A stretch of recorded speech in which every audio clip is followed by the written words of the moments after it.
Hello, everyone. Welcome to the CPG panel here at South by, the Ace Up Austin sleeve. I'm Kirsten Ross. I'm the managing director at SKU, which is a consumer products accelerator here in town. And I know a lot of the people in the audience, so thank you all for coming out and supporting South by, growing their CPG track. Just out of curiosity, how many entrepreneurs do we have in the room? A good amount. You probably shift on the fly a lot, as we also had to do on this panel. So you may have looked at your South by app and a few faces have changed. So let me introduce who the panel is, and I'm going to kick it off and let Ben Ponder tell about himself. Yeah, hi everybody.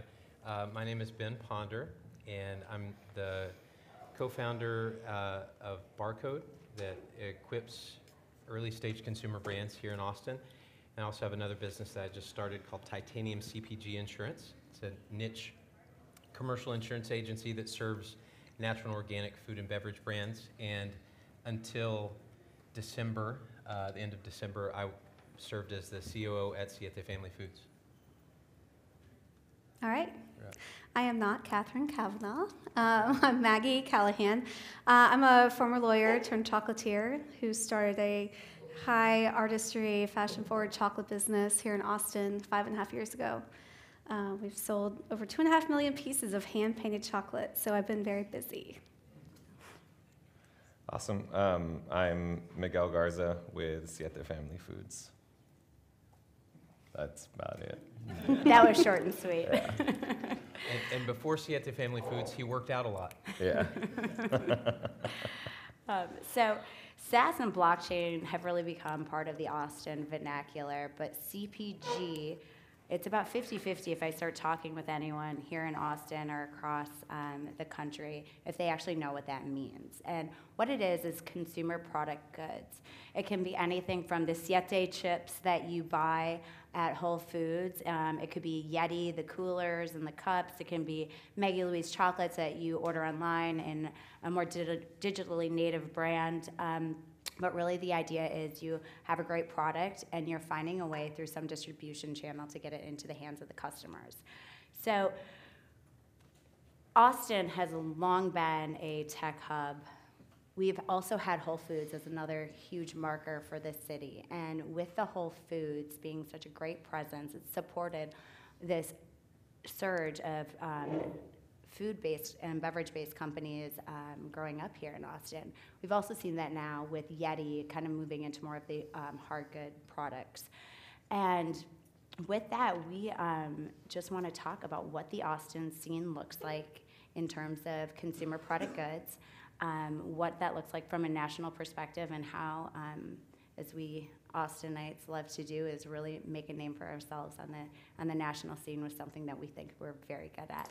So Ben, you have sat on many different sides of the CPG scene here in Austin. Could you just give a good overview of what our reputations are and what it looks like here? Yeah. Let's see. So I had somebody ask me about this recently, and I think it's important to delineate. There's a difference between, especially in a South by type context, when we talk about consumer could be, consumer-facing SaaS, or it could be any number of other things. It also tends to be direct-to-consumer, fashion and other types of, Casper mattresses, et cetera. The consumer packaged goods subset of that tends to fall into either food, beverage, personal care, supplements type, those sorts of categories. I would say, and this is the conversation I was having, is that today Austin's not, I would say, particularly known for a lot of the D2C consumer brands, kind of the Warby Parkers and other things along those lines. Those tend to come out of the coast, particularly New York and Los Angeles. But Austin has become, over the last couple of decades, a well-known and well-regarded hub for especially the natural food and beverage type company and brand. And that's where there are really a subset in the space that Miguel and I operate in particular.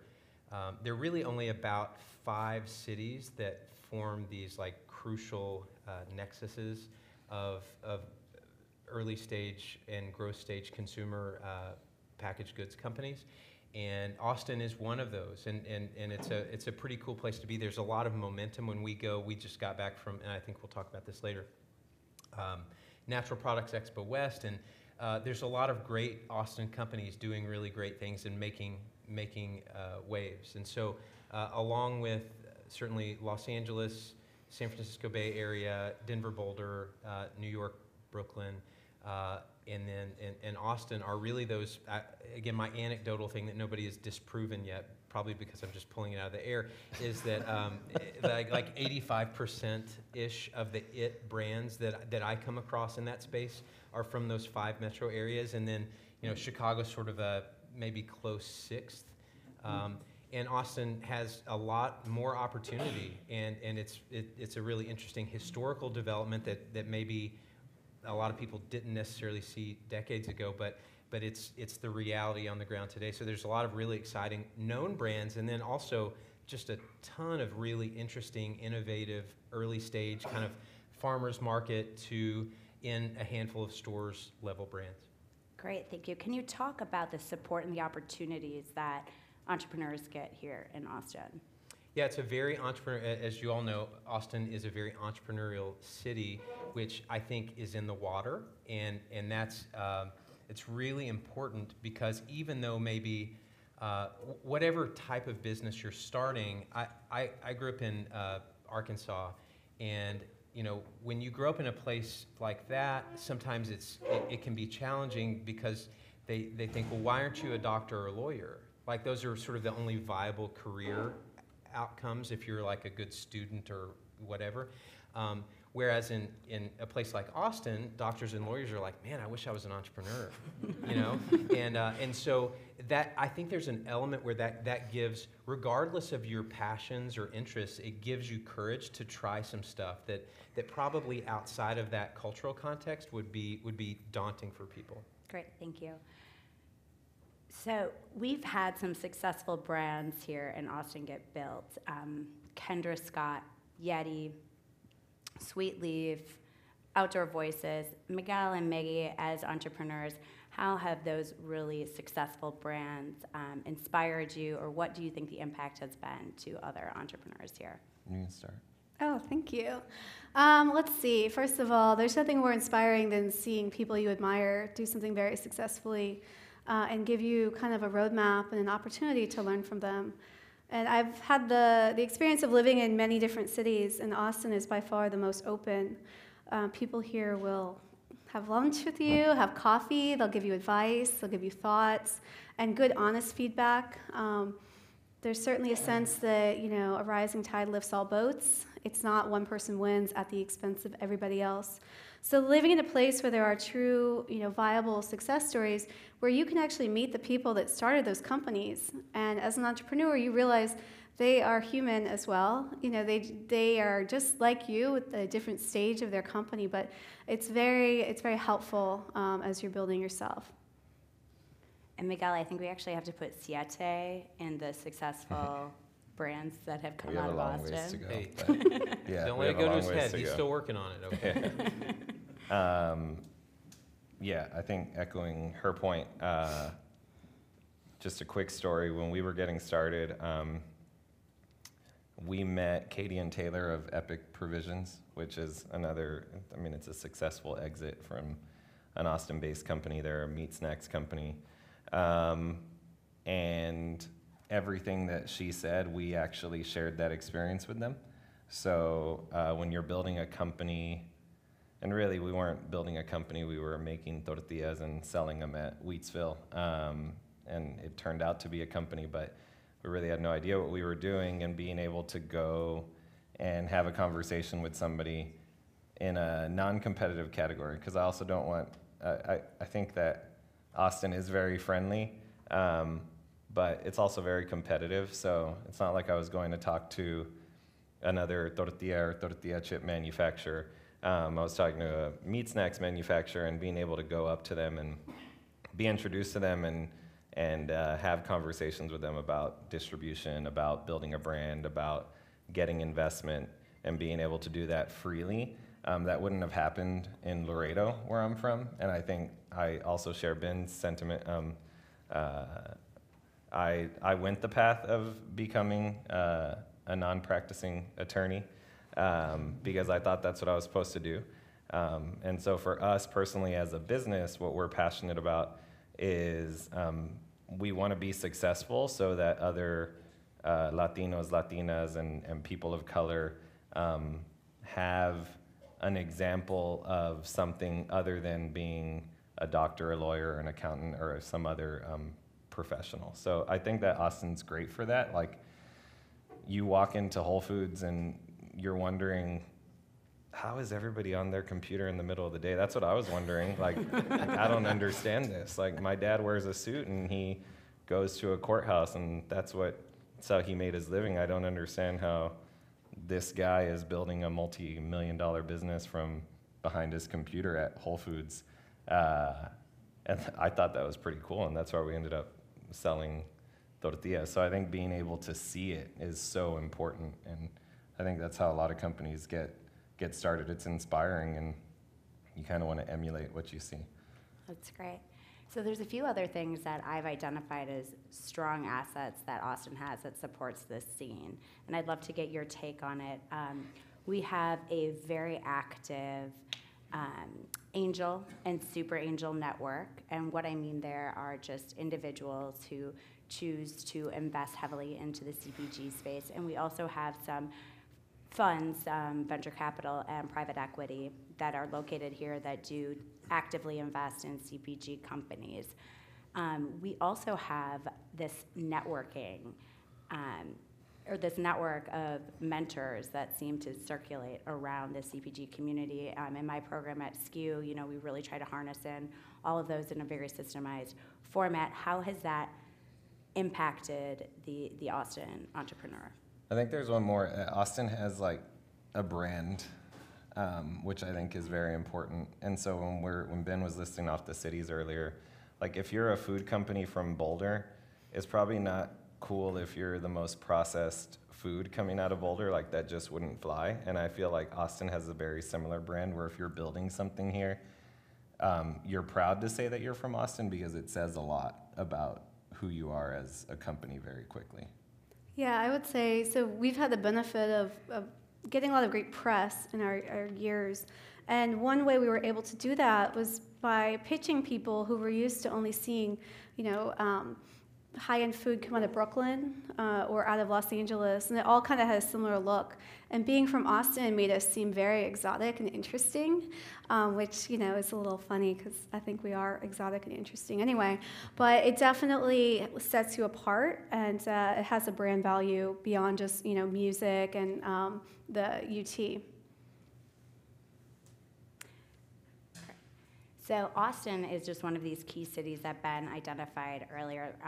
We have a huge spectrum here in the U.S. of where we're seeing food products and consumer brands really developing.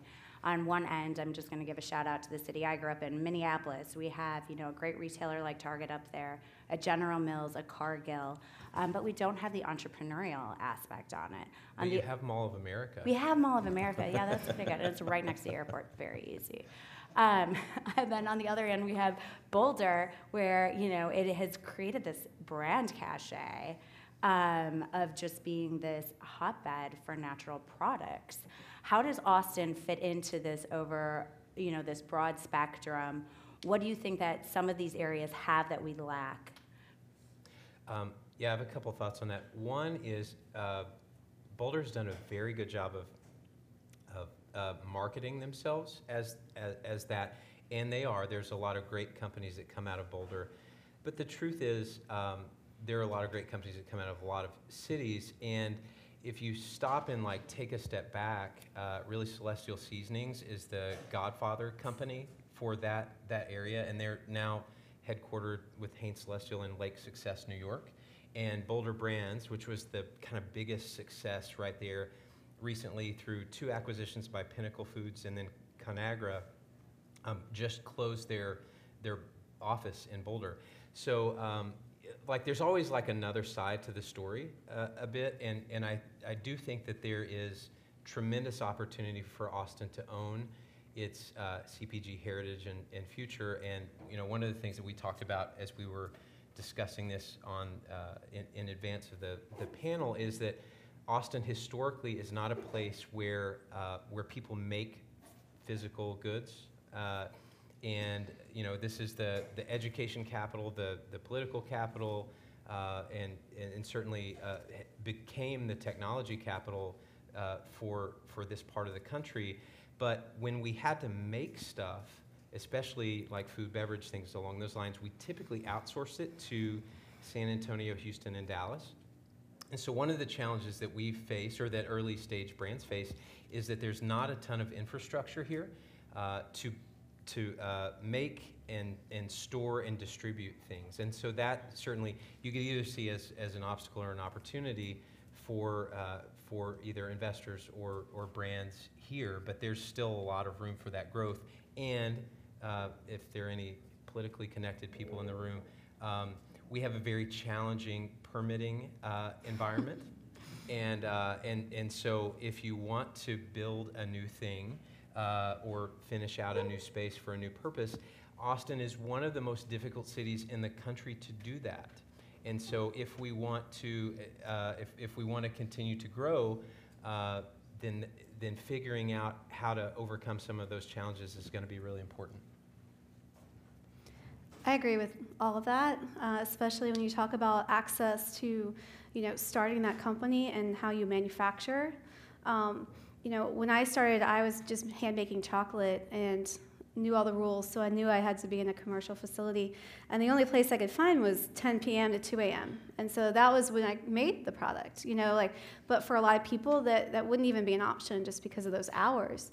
So there's a lot of limits on how you can get started.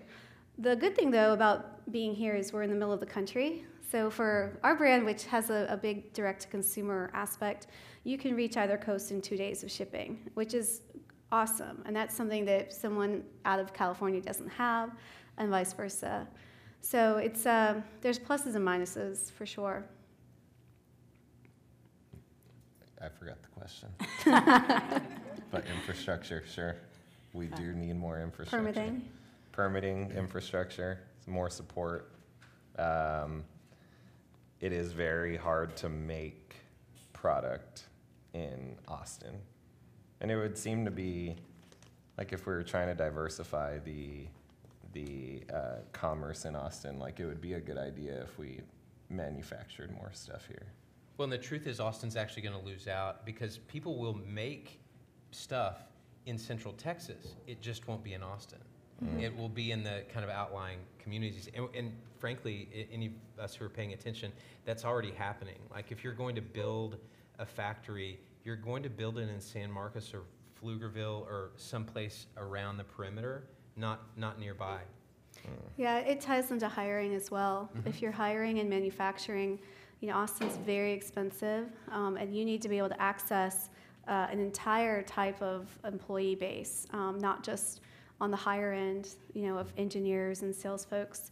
So it can be very limiting, and that then drives up your other costs.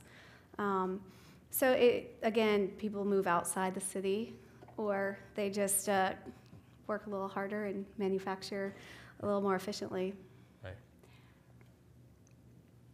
As we talk about, I read this really interesting Huffington Post article that's named the 3 factors that really creates a bunch of entrepreneurs in a city. And it was good people, a fun environment, and cheap space. I mean, I don't think anyone could disagree with the fact that Austin is a fun environment. And we have a ton of good people here. Cheap space, it's all relative. Let's, save that conversation for another day. But I want to talk about the people aspect of it. And what do you think of the quality of talent that exists right now in the CPG space? Maybe today, what it was 5 years ago, and what we're thinking for, the next 5 years. You should go first. So that you remember the question. Yeah. You're actually going to be mad because I was thinking when you said cheap space, I dialed into cheap space thinking about that issue particularly. But I think because we talked about this yesterday, and we talked about well, then talk about like your approach to talent, right? So that's it, you know, in terms of resources here. Yeah, I mean, I think because we were talking about the infrastructure thing, I think Austin's actually really great when it comes to being, like, it's a place that just fills so much for so many different people.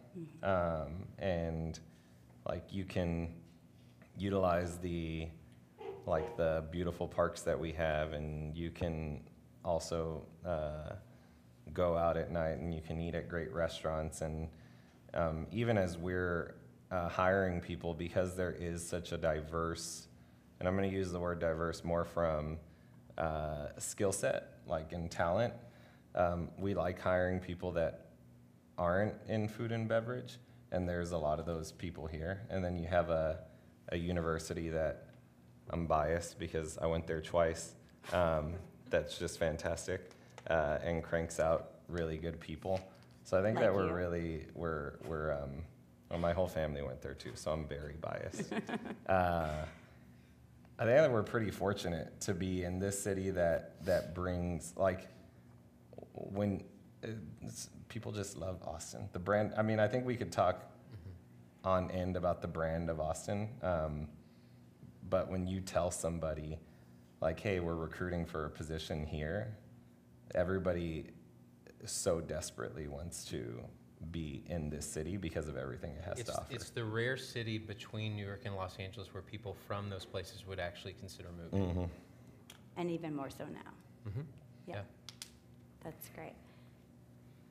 I think from a manufacturing perspective, because we don't have any of those historical companies that manufactured in the past, you don't necessarily have a seasoned group of people experienced in inventory management and warehouse management and all the roles that make you successful in manufacturing.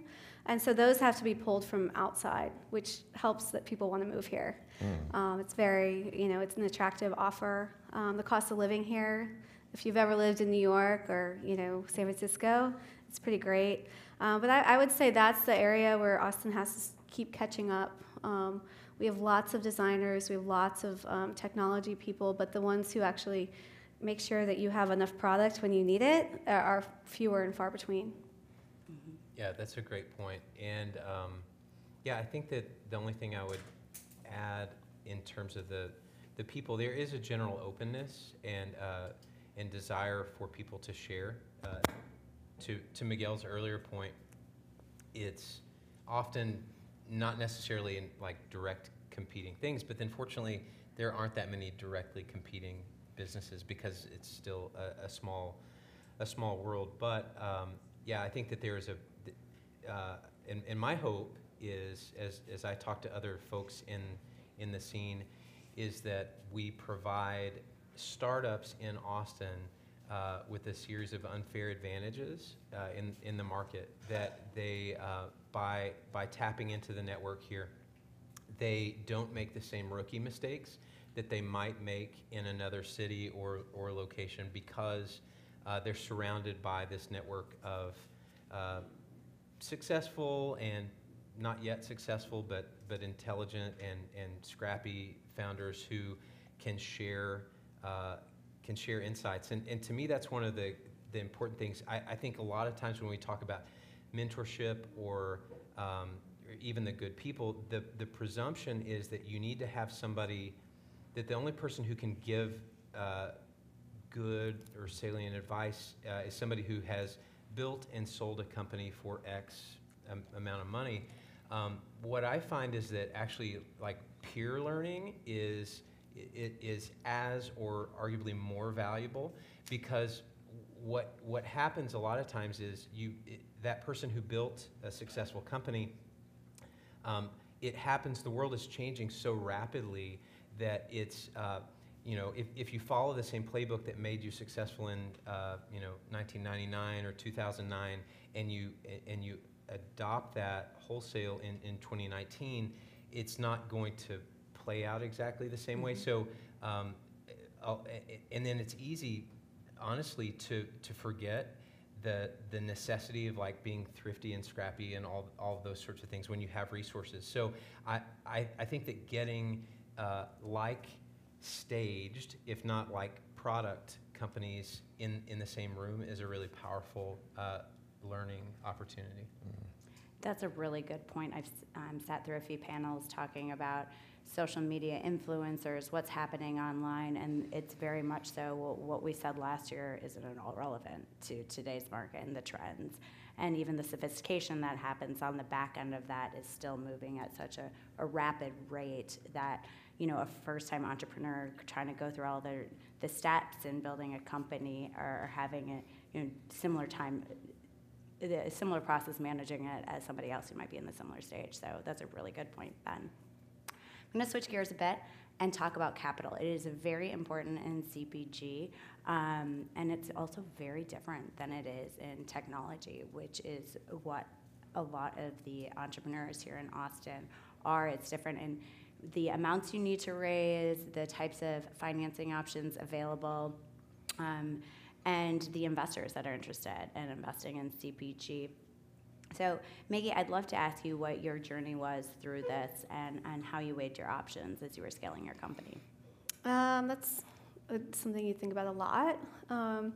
There's a lot of other experiences out there, but you have to make your own determinations about what's best for you and how far you want to grow and how soon you want to do that. And it's very expensive to grow very quickly if you manufacture product. So there's different ways to approach it. No one's really going to give you a bank loan if you are not a highly successful company. So you have to look to the private markets, which means, you know, you have to start with your own network and go from there. My husband and I had previously had the experience of him having an exit from a company he started.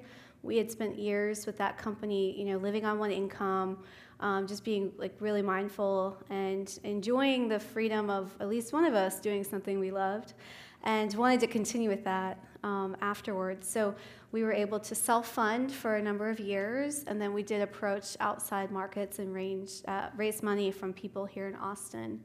But I think it's very important in the fundraise, it does give you a chance to crystallize what your goals are and how you're going to get there. Any entrepreneur in this room knows that it's a 23 hours a day job, and you're really focused. So it can be hard to step back and say, like, where do I want to be in 5 years? Like, where are we taking this? And so the fundraise, if you look at it from that point of view, is like this tremendous opportunity to like always be focused on the future. Your experience, same, different?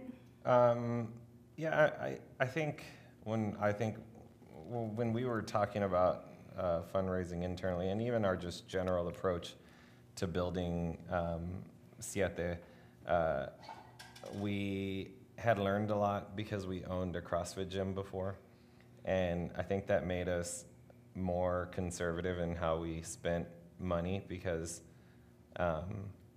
gyms are a really tough business unless you're like Gold's or Planet Fitness or something that's just selling memberships and hoping people don't show up.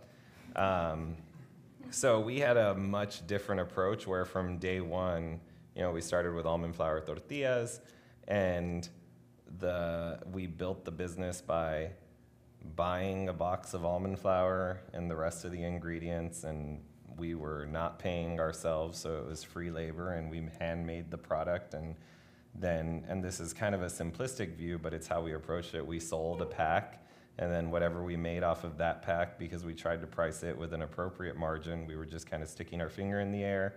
Then we took those profits and we reinvested it into the business, and we just continued to do that.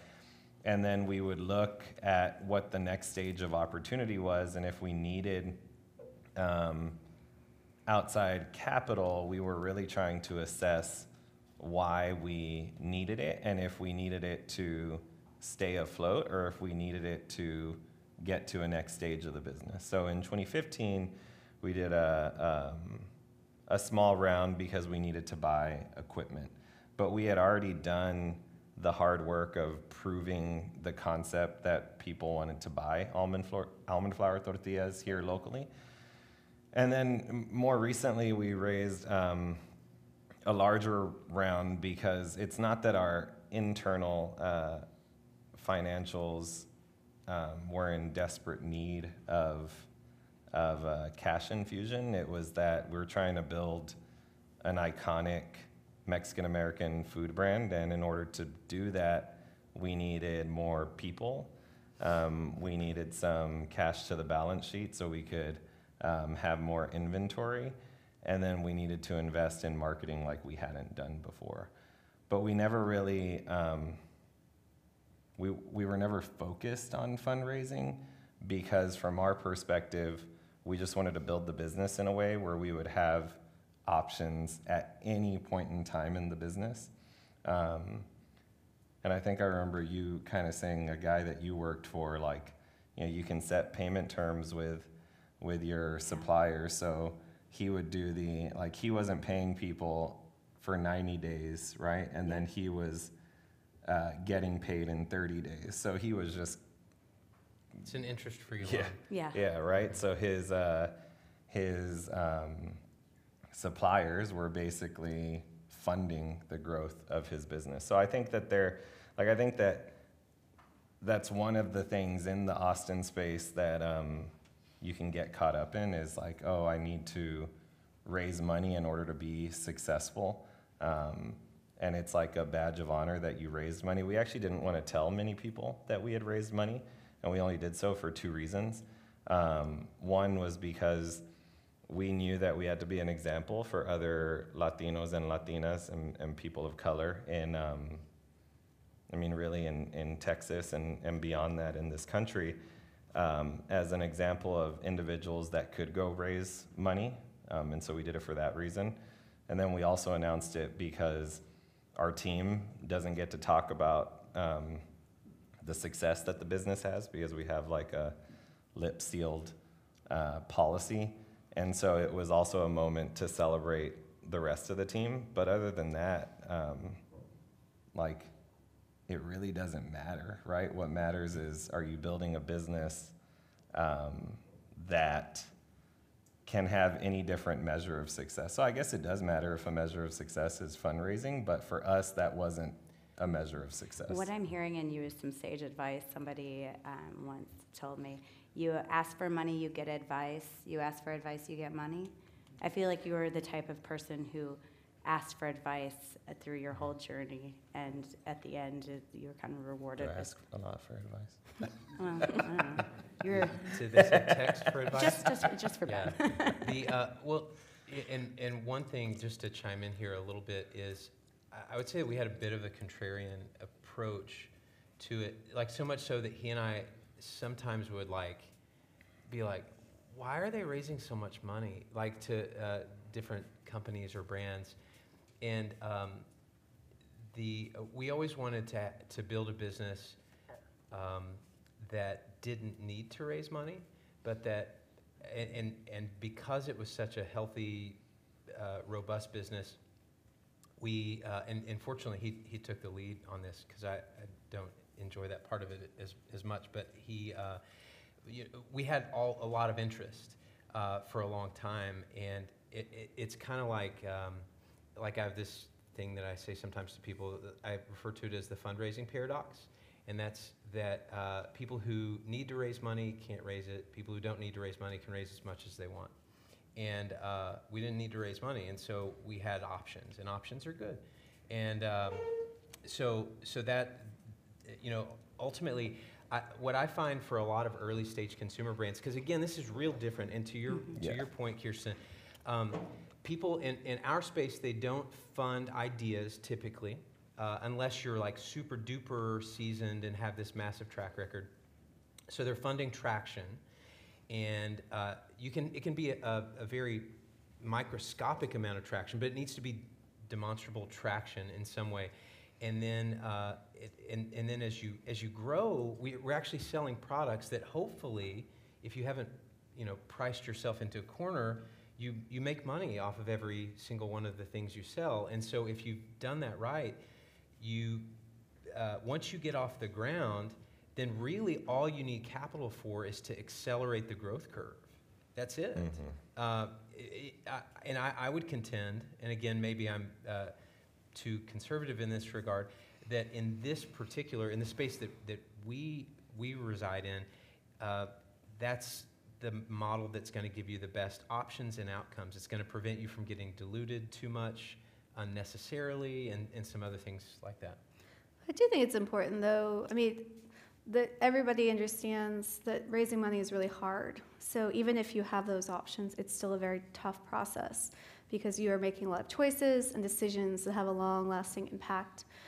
So I don't want to set anyone up to think it's like easy. You know, it's very, Oh, no. and it only but- also you have to be in a place where people have funds to invest in companies, and that's not always the case. But I do think that it is so distracting that if you're only focused on that and you don't have a good business in place, then the business is going to be massively disrupted by the leader of the business focusing on something else. And so I think that It's a full-time job Yeah. for however long you're doing it. And for, so for the CEO. I hope that it doesn't come across as me saying that it's easy by any means. I just think that, as Ben was saying, and I even think that we're actually in different spaces because we started off, we're selling a product in Wheatsville and we're not selling direct to the consumer, right? So it's an entirely different business model that has. Well, you did put some tortillas in an envelope and then put in send the them mail. off. Yeah, I did do that He- one he time. did that.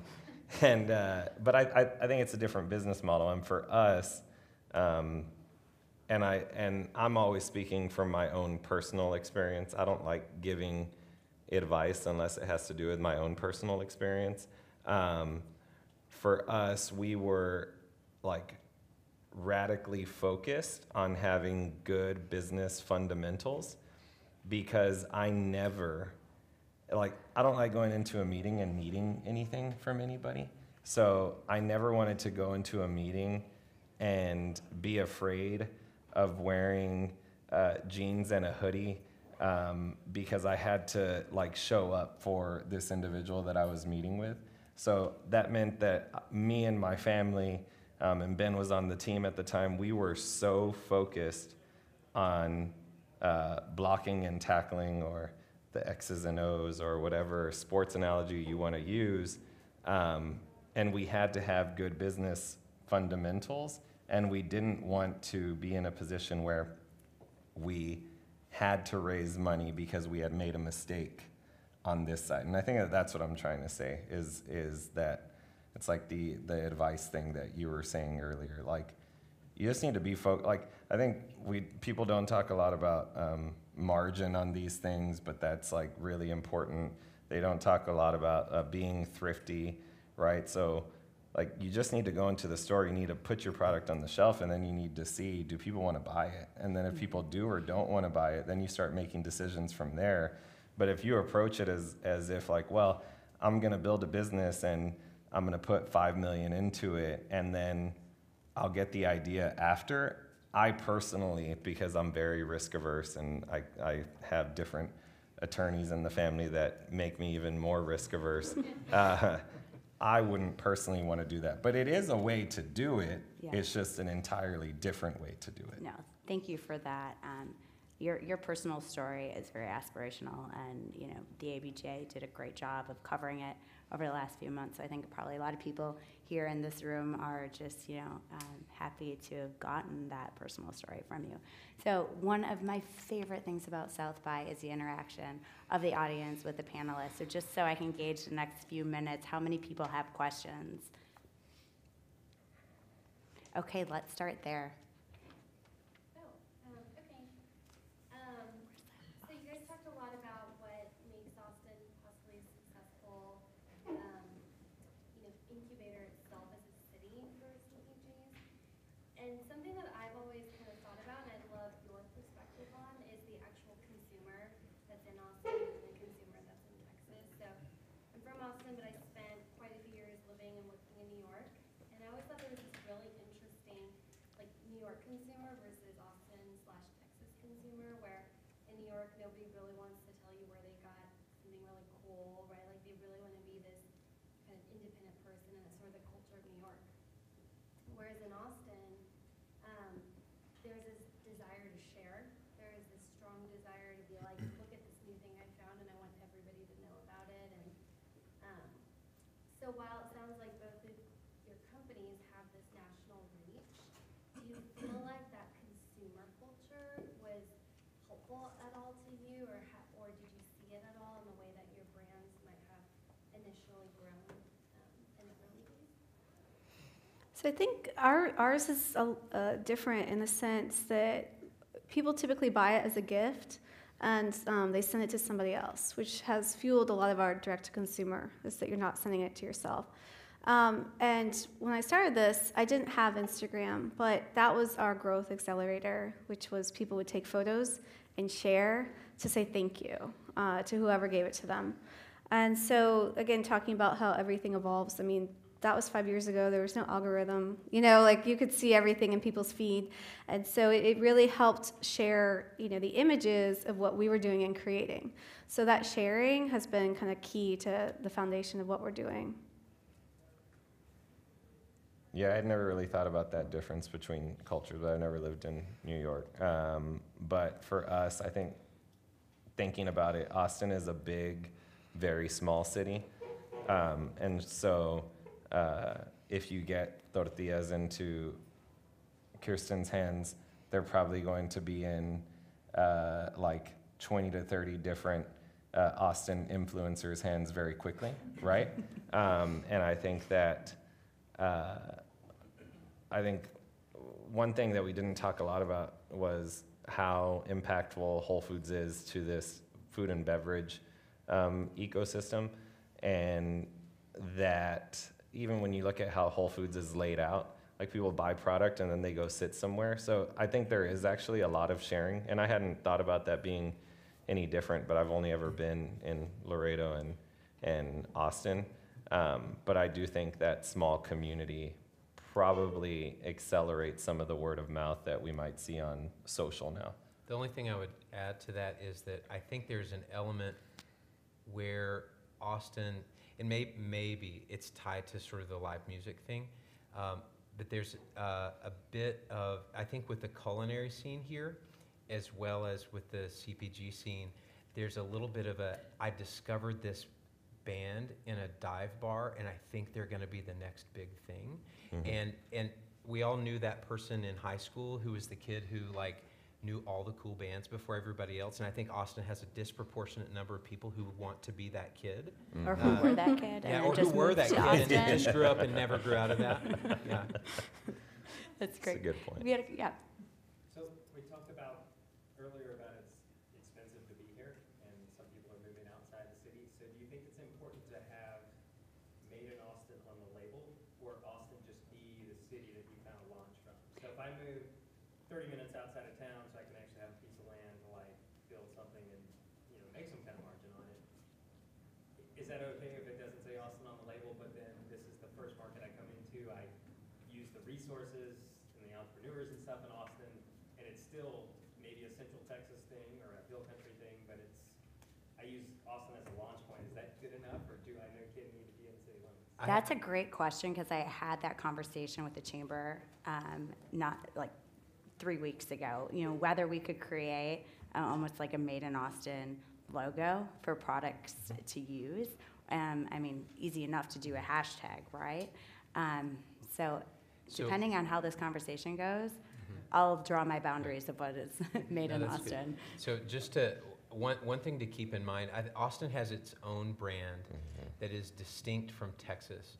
There is certainly a strong push to have your product be Texas branded, and what my general advice to founders or people running, especially food companies, because that's where that ends up being a symbol, is, so I'm not a native Texan, and I've lived in other states and things like that, and so it's one of those deals where if you have empathy and you understand that if your brand is only going to sell in HEB, I would put the Lone Star flag on that sucker and like ride it all day. Like that's absolutely but like Rah Rah Texas doesn't sell as well outside of Texas, right? So sometimes it's a bit alienating to people, or they're like, oh, here go the Texans again, right? And so if your brand has aspirations of being a national or global brand, now there's always stages and you're going to do multiple print runs, but just kind of keep that in mind. That is going to help you tremendously. The Texas part will help you tremendously in Texas, not so much outside of it. And then Austin, Austin's super cool in Austin, and it's aspirational to a lot of other people. And so I think that's a different one, but just kind of I would encourage people to just be aware of how that might read in other places. Yeah, I would say one example is people always ask us for like hunting themed chocolate boxes. And I have to explain that, like a hunting rifle in Texas, it looks very different for someone living in New York City. It doesn't read the same, and you have to be cognizant when you're selling national of what different folks might think of what you're doing. So it's a really good point. But your fall leaves did kind of look like hemp leaves. Those were supposed to look like hemp leaves, so Okay, that's good. that's Oh, okay. It fell on the right ears. Right.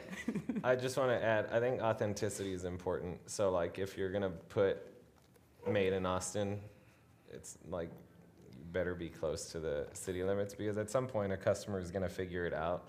Yeah. And it's kind of for like customers can sniff out authenticity very well.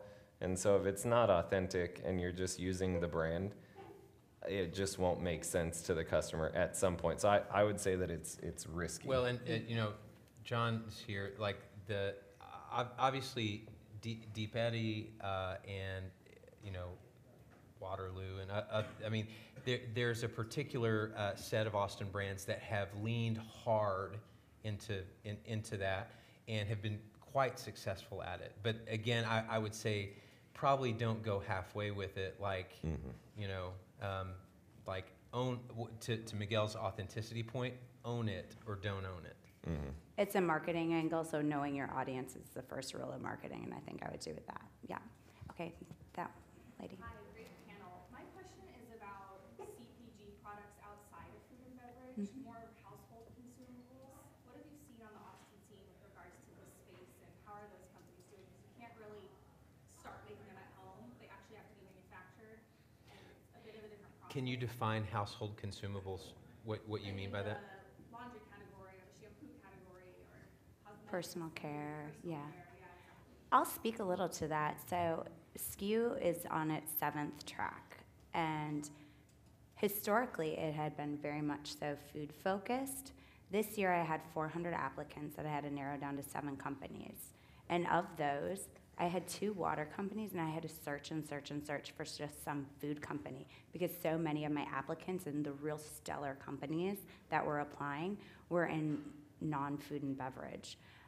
So I do think the manufacturing angle is there, but there has been a lot of innovation on our retail and grocery shelves, but not so much so in the household stuff like pillows, mattresses we're seeing kind of branded and sold from Austin-based companies, home cleaning supplies. So we're definitely seeing an uptick on that. Now, the manufacturing question is one I haven't explored as much, just because I get so many questions about co-packers as it relates to food and beverage. I probably couldn't speak to this, but one of my best friends, they were living in New York, and his wife moved to, it was Andres and Samantha, and when they moved to Austin, she was saying that like Austin didn't have a big, what she defined as a beauty scene, so there weren't a lot of like makeup companies that she resonated with, and maybe any at all. And I just wonder if, even as we're talking about food and beverage, if it's because it's like the Whole Foods effect and natural foods, and that's what the focus is. And so when you're looking at like a Casper, like they were delivering mattresses at one point, right? Like that wouldn't be efficient here to like get on a bike and deliver a mattress. So it's like what problems are people solving for the people that live here? And and what do the people that live here care about? Like, I could probably see it like a Dr. Bronner's type of company come out of Austin, right? But maybe not a, I don't know, give me like a makeup company that's Glossier. popping. Yeah, Yeah. like a Glossier. We, into L'Oreal accelerator called Haute Custom Beauty. yeah. Applied to SKU, and then instead of coming to SKU, they've gotten into L'Oreal, so we were really excited for that. Awesome. Yeah, So yeah. there is- So it's bubbling up, Mhm. and I think like any strong industry, there's usually a grandfather within that industry that spawns other businesses. And there from are that. there are some craft manufacturers that do small scale manufacturing, and I know several So if you're companies that thinking are of doing something- that. Circle back with us. Okay, yeah, you had a question here in the front. Yeah, we talked about, earlier you mentioned that, I think McDonald's did it, but, they don't fund ideas, they fund traction, right? And then there's the space of, I have this product that needs traction, then there's a grocery store shelf. And in between there, with a consumer product especially, did you invest in research with consumers to say, how, is this relevant to consumers, positioning? Is the taste good? Is it, did you get feedback in that way? Did you invest in the research side of things? We didn't. My sister had lupus. She had to go grain-free. She didn't want to eat lettuce wraps. No offense to lettuce wrap eaters. It can just, if you're from South Texas, it's kind of depressing. So she got in the kitchen and she made an almond flour tortilla. And I think one of the things that we were talking about yesterday is, like, if you have a personal problem, you're probably not as unique as you think that you might be, and other people end up sharing that problem. And I think that one of the, at least when we've had discussions with some of the big food companies, they follow that approach. Like, let me go talk to a consumer and let me go figure out what their problems are, and then I'm gonna make a new flavor of chips because that was the perceived problem. And the disruption is coming from individuals who solve their own problem and then scale that. And that's where I think the traction's important, because it's not like Austin beyond Whole Foods has a great retailer environment where retailers are willing to take chances on product, and you can tell very quickly if something is going to be successful or not. And the worse it is branded and packaged, the better. Because then you can always fix that. Yeah. All right, I think there's a question over here. Yes. A little bit more back on the infrastructure side. I'm curious because you talked about how difficult it is to change the infrastructure in Austin so that inside the city limits you can have manufacturing and production. So knowing that difficulty, do you see that as one of the largest hindrances of CPG companies of made in Austin, or is that something like that gentleman mentioned of seeking production and manufacturing outside of Austin, just another way to keep growing these companies? Does that make sense? I think you can be born in Austin and made elsewhere, because at a certain point, the cost of real estate won't justify manufacturing in that spot. And those available areas are just getting smaller and smaller. I mean, even where we manufacture in South Austin, we've been there 5 years, and it's just grown up all around it with consumer-facing, like, beer halls and places where people are coming and gathering. So ultimately, you have to look at the costs and say, if we want to go from X square feet to 10 million of that, like, is this the place to do it? But it doesn't change your story if this is where you were inspired and where you got your roots laid down. Yeah, and food and beverage, there's sort of this fork in the road, maybe multiple forks in the road, where you have to make some decisions about whether you're going to self-manufacture, which allows you to have maybe more of a competitive moat and some other things, but is much more capital intensive, or you're going to work with a contract manufacturer, co-packer. On some level, if you take that latter route, it doesn't matter. There are advantages to having your co-packer be nearby, certainly, because you can drop in randomly or whatever.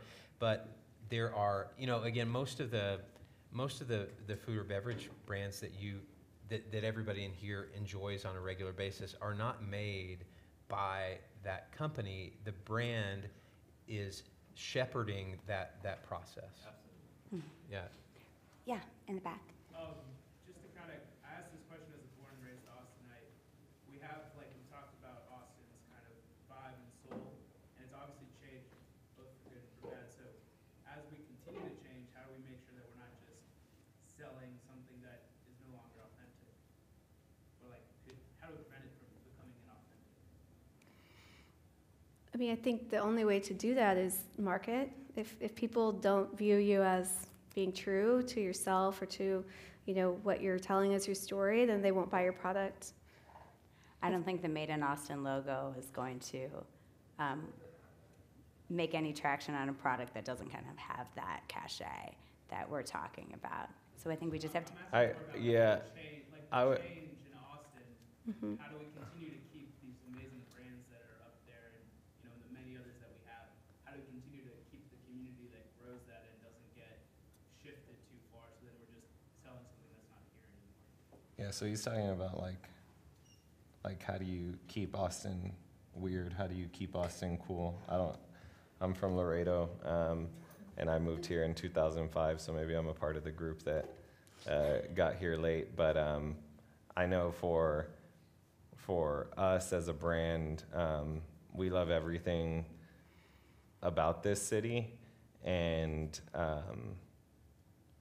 that we're probably on the same page as you, where like we don't want it to change. But to me, that's like a broader. I have zero expertise in that. Well, tie-dye T-shirt that said "Keep Austin Weird." Is that how you keep it? So my only response to that is when Matt Gase, who's now at Lantana Foods, was at Stubbs, they had to lean into that. So there's like stylized composite image of Stubb, who's a real person, and that they had for several years. And then Matt came on board and said, hey, why don't we just put a picture of C.B. Stubblefield on the thing? And they were like, but he's passed away. Is that weird? All that sort of stuff. But ultimately, through a lot of conversations, it was like, that's authentic. And I'll contrast that with like Rufus Teague, who is not a person, right? It's like just a fake name. Betty Crocker, she was not real. Yeah, I learned that late in life. Yeah, it's very upsetting. Yeah, so I think that I think part of it, you're like, no. So it's like learning, and maybe it's sort of this cultural pressure that part of the peer support network is like, hey, like we're not going to use auto-tune in our vocals, and we're not going to tell fake stories. Or I don't know what that is, but it's certainly I think part of like what's acceptable. What are the social norms in a place? Great. Okay, so we are basically out of time. We can take a little conversation group maybe off to the corner if there's still a few hands that were shot up. But one last question to the panel. What are your predictions about the Austin CPG scene in 2025? Miguel, I'll go with you. You forget questions. Yeah. Ben's year? probably laughing about me. What I'm year? laughing. Yeah. He remembers numbers really well, so that one will be So good. I'm like 2025, I got Yeah. that. I honestly have, I don't have a prediction, but I can say I have hopes. I think that my hopes are that, and this is probably outside the scope of this panel, but my hopes are that we see more female founders in our specific space. My hopes are that we see more people of color, Latinos, Latinas, leading companies, and not just leading companies, but being shining examples for the rest of the industry. And my hope is that to the rest of the country, Austin becomes a hotbed for those types of companies, and for those types of companies being successful, being funded, and disrupting the industry. So that's my hope. I like that And hope. I'm hopeful that we'll be a part of that in some form or fashion. That's great. Maggie? Real quick on that hope, you were downplaying it, but how much did you as a Latina tortilla company maker raise in your last round? $90 million. So I think that's important to point out. Maggie? So, on the back of all that, as people in Austin and CPG continue to see success, I would predict that the community will continue to take their success and invest it in other people. You don't see a lot of people who do well here and then move to a private island. They're part of the community. So the more that we grow the CPG industry here, and the more that people recognize and realize opportunity from that, I think we'll keep paying it forward and continue to grow within the community, but also our network outside of Austin. Fantastic. Ben? Full disclosure, I'm a white male. And That's why we hired him, though. He was our first diversity first hire. diversity. So Yeah. he wasn't like us. I met their quota. So one thing that because I try to bring in, like at Barcode, we try to bring in a lot of experts and people who have particular experience or expertise in this world. It's often frustrating to me the way overrepresentation of white men in that thing. What's cool and encouraging to me is the way overrepresentation of women and people of color in the audience. And so my hope is that in 6 years or sooner, that the tables have turned and we have equipped enough of these brands that are beginning now or are taking off now to become the next generation of experts and investors and advisors and that sort of thing. Awesome. Well, thank you guys all so much for being a part Thank of this you. panel. Thank Thank you. you, guys. All right, take care.